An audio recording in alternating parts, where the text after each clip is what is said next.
All right, Steve Palmer here, Lawyer Talk off the record on the air, a Q&A segment coming at you. This question comes from Kathy, and there's really two parts to Kathy's questions that it's not directly related. So I'm going to break this one into two parts, but still we'll call it Q&A Kathy.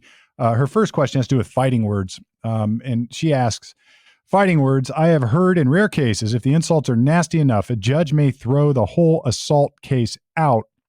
I think what you're asking, Kathy, is is an assault justified based on fighting words? And the answer is probably no.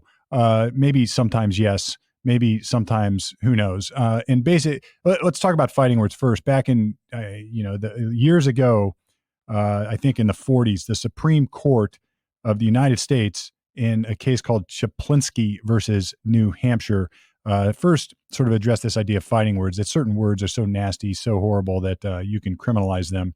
And, put yourself back in that time frame. Things were a lot different. But this quickly ran afoul of considerations of the First Amendment, which is free speech. We should be able to say whatever we want. And the state, the government, the local government, the federal government, the state government, they're not allowed to criminalize that.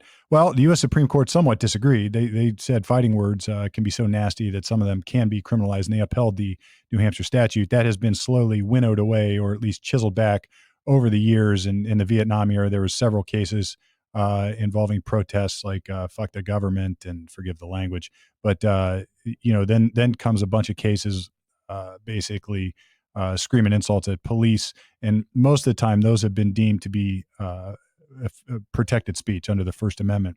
So the fighting words doctrine has a whole, I could do an entire breakdown for 2 hours, maybe even 2 weeks on Supreme Court and lower court precedent on fighting words. And by the way, it applies to juveniles, although it seems sometimes juveniles fare less well when they say things that are nasty and ugly and are criminalized for it.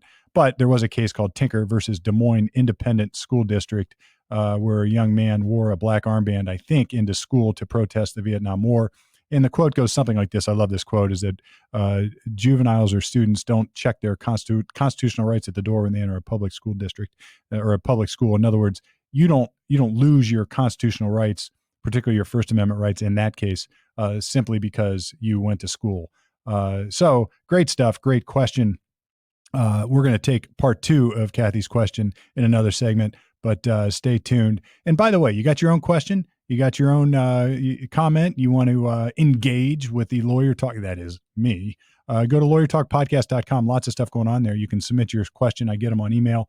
You can check out the old episodes. So we've got like different eras of Lawyer Talk. Check out the old ones. Some of them it's fun to go back and check them out. Some of them maybe not so much, but lawyertalkpodcast.com. Submit your questions. We are off the record on the air, at least until now.